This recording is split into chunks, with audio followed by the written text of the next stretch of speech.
नमस्कार, Manoj Tiwari talk show में आपका स्वागत है। मैं हूं आपके साथ प्रीति पांडे। तो आज हमारे साथ मौजूद है बसपा नेता अरविंद शुक्ल जी उर्फ भामे शुक्ल जी, जो करछना विधानसभा से घोषित उम्मीदवार हैं। सर, आपका बहुत बहुत स्वागत है हमारे टॉक शो में। धन्यवाद प्रीति जी। पहले तो हम ये जानना चाहेंगे कि करछना पिछले साल विधानसभा में तीसरे नंबर पर थी, इस बार क्या बदला है? देखिए प्रीति जी, करछना में जो है पिछली बार भले विधानसभा करछना में बसपा तीसरे नंबर पर थी, लेकिन जो है इसके पहले जो है हमेशा बसपा ही जो है जी सपा को हराई है। बीजेपी यहाँ पे कभी भी नहीं जीती है, उसका खाता भी नहीं खुला है जी। और जनता अब की जो है करछना विधानसभा की जनता ये जान गई है कि न सपा न बीजेपी, केवल बसपा ही एक तोड़ है जो करछना का विकास करेगी। क्योंकि पिछले 5 सालों में करछना के विधायक जो हैं माननीय रेवती रमन जी के लड़के, उन्होंने भी कोई विकास कार्य नहीं किया। आज आप करछना विधानसभा में जाइए, किसी भी गली में जाइए, रोड रास्ते पे जाइए, तो हर जगह रोड गड़बड़ है। आम जनता की सुनवाई के लिए भी समस्या होती है, वहाँ पे कोई उनके तक पहुँच नहीं पाता। इस सबसे पूरी जनता करछना की ऊब गई है और इस बार जो है हमारे समर्थन में करछना विधानसभा जनता साथ देगी हमारा। तो मतलब आपको एकदम पूरा है कि इस बार जनता आपका साथ देगी? पूरा पूरा पूरा विश्वास है, इस बार जनता हमारा समर्थन करेगी। तो आपको लगता है कि 2022 में आपकी सरकार बन जाएगी? बिल्कुल बिल्कुल, 2022 में बहन जी, माननीय आदरणीय बहन जी सरकार बनाएंगे इस बार। अच्छा, तो 2022 में सरकार बनेगी बसपा की, ऐसे आपको पूरी उम्मीद? पूरी उम्मीद है, पूरी उम्मीद है जी।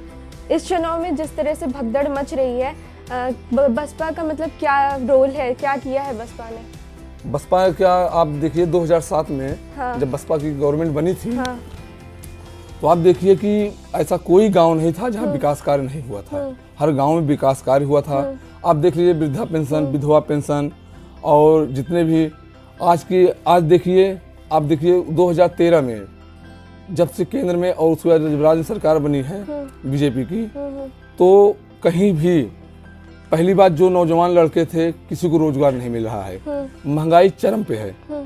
2013 में आप देखिए पेट्रोल, डीजल, सरसों का तेल कितना सस्ता था, लेकिन पिछले 4 सालों 5 सालों में महंगाई दुगना हो गई है। इस सबसे जनता पूरी ऊब गई है। आप देखिए गाँव में हम लोग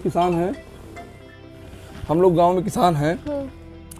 हमारे यहाँ रात भर हम लोग लाठी लेके रात भर गांव में केवल आवारा पशुओं को ताकते हैं वहाँ पे, क्योंकि नहीं तो हमारी फसलें नष्ट हो जाती हैं। इस सब चीज इसमें उत्तर प्रदेश गवर्नमेंट जो भाजपा की गवर्नमेंट है, इस पे उनका कोई भी काम नजर नहीं आ रहा है। केवल हर खेत में जो है 10-10 जानवर आवारा पशु टहल रहे हैं, इस पे उनका बिल्कुल ध्यान नहीं जा रहा है।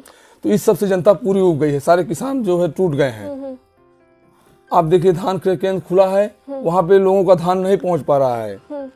व्यापारी वर्ग कम पैसे में धान खरीद रहे हैं उनको, तो जनता बिल्कुल उब गई है। चाहे व्यापारी वर्ग हो, जनता, सब लोग त्रस्त हैं। प्रशासन में उनकी सुनवाई नहीं होती, कोई समस्या आती है कोई सुनवाई नहीं है।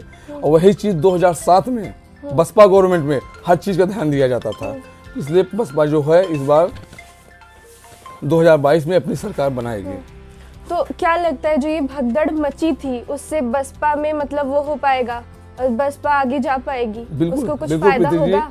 उसको फायदा होगा। भगदड़ में और बसपा में भी लोग जा रहे हैं, लेकिन आदरणीय बहन जी है जो है वो अपने जितने भी उनके कार्यकर्ता हैं, वो अपने कार्यकर्ताओं को लेकर चलती हैं।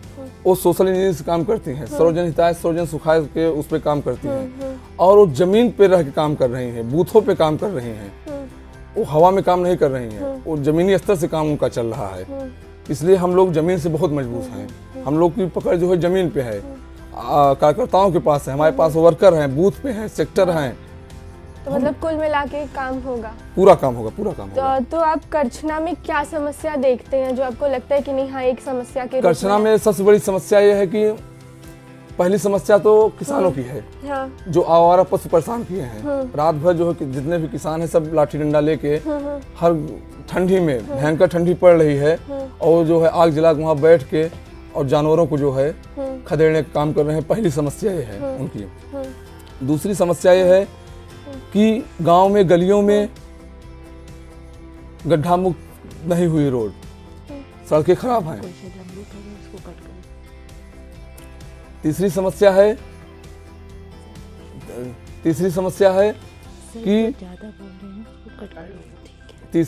है कि जो यहाँ पे जो है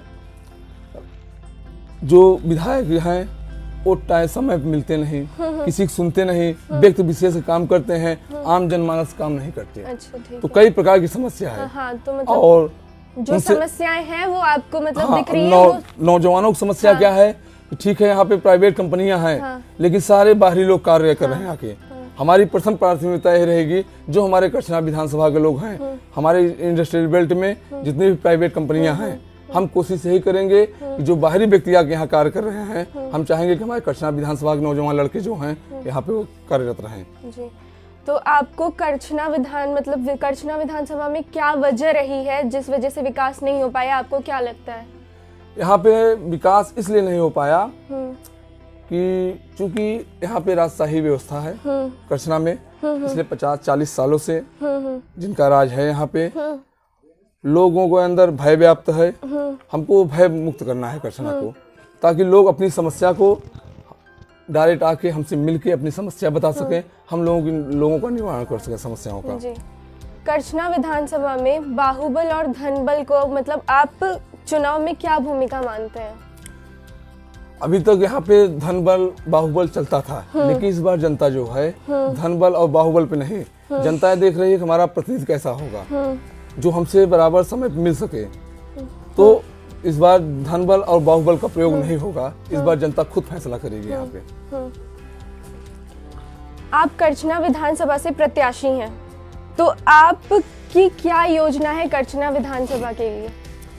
हमारी योजनाएं हैं कि यहाँ पे किसी भी जैसे आपकी हम आपको बताएं ना कि ये जैसे किसानों की समस्या है, हमको इस पे कार्य करना है। हमको जो है विकास के लिए जैसे रोड है इस पे विचार करना है। विधवा पेंशन है, वृद्धा पेंशन है, और जो आम जनमानस लोग पहुंच नहीं पाते अपने विधायक के पास क्योंकि इतना दूर सब रहते हैं, हम जो है यहाँ बैठ के हमारे पास कभी भी किसी भी समय किसी भी वक्त आ सकते हैं, मैं उनकी समस्याओं का समाधान करूंगा। करछना विधानसभा में 2 राजघरानों में लड़ाई है, इसमें आप खुद को कितना मजबूत मानते हैं? देखिए प्रीति जी, अब वो जमाना गया, पहले राजा पैदा होता था क्योंकि राजा का बेटा राजा ही होता था। अब बूथों से जो है राजा बनते हैं। हमको राजा यहाँ नहीं बनना है, हम राजा बनने नहीं आए, हम यहाँ सेवक बनने आए हैं। हम करछना की जनता का सेवक बनेंगे, न कि राजा बनेंगे। और सेवक बनने के लिए हमारी जनता जो है वो राजा बनेगी, हमको जो है सपोर्ट करेगी। करछना के जो भी विधायक हैं उज्जवल जी, उनका कहना है कि उन्होंने बहुत काम किया है करछना के लिए, आप इस बात से कितना सहमत है? हमको तो उनका कार्य कहीं नहीं दिखाई दे रहा है, क्योंकि उनके पिताजी भी 8 बार सांसद रहे और 8 बार से विधायक रहे, 2-3 बार मंत्री रहे और 2 बार से सांसद हैं, लेकिन वो कहीं ना कहीं व्यक्ति विशेष कार्य करते हैं, समाज का कार्य नहीं करते, करछना विधानसभा के लोगों का कार्य नहीं करते। और जिस व्यक्ति को जानते हैं पहचानते हैं उसी काम करते हैं और किसी कार्य नहीं करते। और जनता यह चाहती है कि मैं जिसको चुनता हूँ मैं उससे डायरेक्ट मिल सकूं, डायरेक्ट समझ सकूं, मैं अपनी बातों को डायरेक्ट उनसे बता सकूं, जो कि मेरी बातों को सुन सके। मैं जनता की सुनने का काम करूंगा।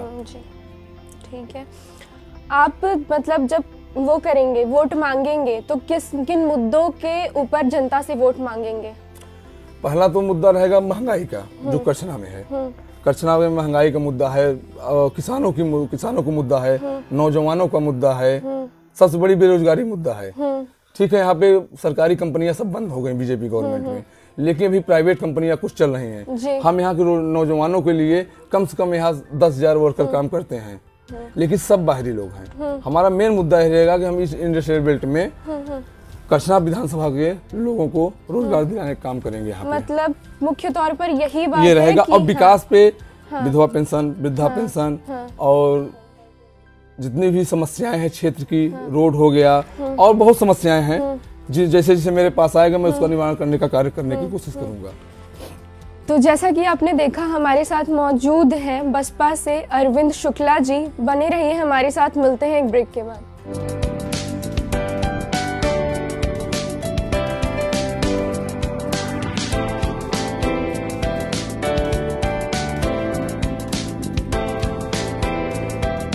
तो जैसा कि आपने देखा, हमारे साथ मौजूद है बसपा से अरविंद शुक्ला जी। तो बातों का सिलसिला फिर से जारी करते हैं। भावे जी, मैं जानना चाहूंगी कि बसपा गठबंधन में रहकर क्यों नहीं को लड़ना चाहिए था, क्यों नहीं लड़े? देखिए, माननीय आदरणीय बहन जी जो है, इस बार उनकी सोशल इंजीनियरिंग जो है और जमीन पे जो उनका कार्य है, इसलिए वो गठबंधन नहीं करना चाहिए। वो सेल्फ डिफेंस होके खुद पूरी बहुजन समाज पार्टी उनकी चुनाव लड़ेगी, वो किसी गठबंधन के साथ में काम नहीं करेंगे। क्योंकि आप पिछले देखे होंगे, माननीय सतीश चंद्र मिश्रा राष्ट्रीय महासचिव जी, आदरणीय बहन जी, उन दोनों ने स्पष्ट कर दिया कि मैं किसी भी पार्टी से गठबंधन करके चुनाव नहीं लड़ूंगा। आज सब कुछ बदल गया है, आपको नहीं लगता जनता से बात करने में आसानी हो गई है पहले के मुकाबले? हाँ, बिल्कुल हो गई है। पहले क्या था, अब तो सोशल मीडिया इतना एक्टिव हो गया है, लोगों से पहले बात करने के लिए, अब आप समझिए, पहले आदमी चिट्ठी उट्ठी लिखता था, महीने 15 दिन पहुंचती थी। आज किसी से बात करनी हुई, तुरंत आदमी कॉल किया, तुरंत बात हो गई। और सोशल मीडिया इतना, फेसबुक, व्हाट्सएप, इंस्टाग्राम, इस सब माध्यम से लोगों के पास अपनी बात एक समय में एक साथ हजारों आदमी के पास पहुंच सकती है। इसलिए लोगों से बात करने में काफी सुविधा हो रही है। जी। आप को करछना की जनता अगर विधायक बनाती है तो आप उनके मतलब किन उम्मीदों पर खरे उतरेंगे, कितनी उम्मीदों पर खरे उतरेंगे? हम आपसे बताएं प्रीति जी, मैं 2010 में जिला पंचायत था जी, 15 गांव का जिला पंचायत था जी। और लोग जिला पंचायत बनने के बाद वहाँ की जनता उनको भूल जाती है। लेकिन आज 12 साल हो गया, आप उनसे पूछ लीजिएगा कभी, मैं जितना वर्क किया हूँ, एक विधायक से ज्यादा मैं काम किया हूँ। वहाँ की जनता आज भी मुझे अपने हाथों पर रखती है, क्योंकि मैं उनके किसी भी समय, किसी भी क्षण, किसी पल, अगर वो मेरे पास फोन करते हैं कि भैया ये समस्या है, आप तुरंत आ जाइए। मैं किसी भी दशा में रहता हूँ, चाहे अकेले रहूँ, चाहे 2 लोग रहूँ, मैं तुरंत पहुँचता हूँ और उनके समस्याओं का निदान करता हूँ। उस 15 गांव की जनता जो है, आज वही मेरे ऊपर भरोसा करके वो पूरे करछना विधानसभा में जाके वो हमारे बारे में उनसे बता रहे हैं कि भैया बहुत बढ़िया आदमी है, इनसे आप जुड़िए, कभी आप लोग को निराश नहीं होने की जरूरत पड़ेगी। आप लोग कोई समस्या होगी, पूरा समस्याओं का निस्तारण करेंगे।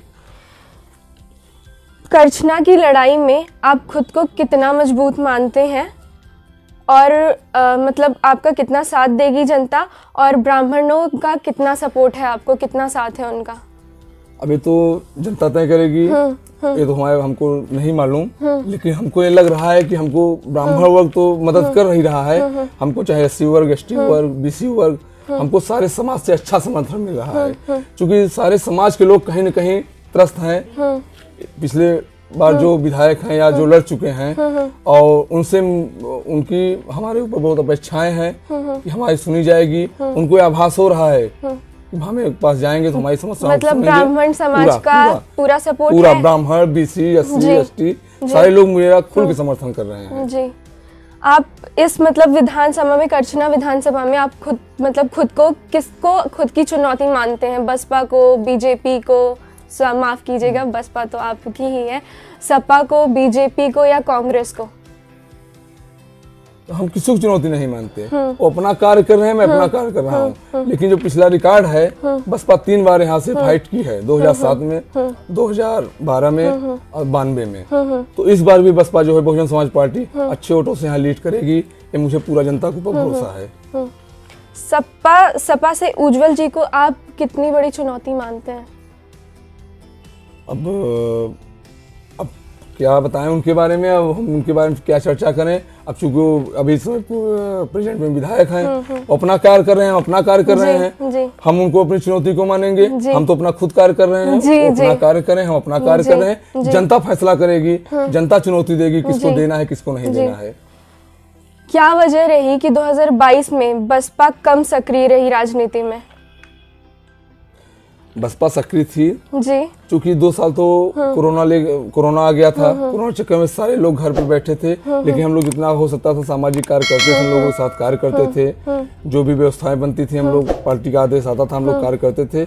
हम लोग अपना जो है अकेले चल के सब कार्यक्रमों में भाग लेते थे और सारे लोगों को जोड़ते थे। और कोरोना के चलते कोई बसपा ही नहीं, सारी पार्टियां निष्क्रिय हुई थी, क्योंकि ऊपर से आदेश आ गया था कोई घर से नहीं निकलेगा।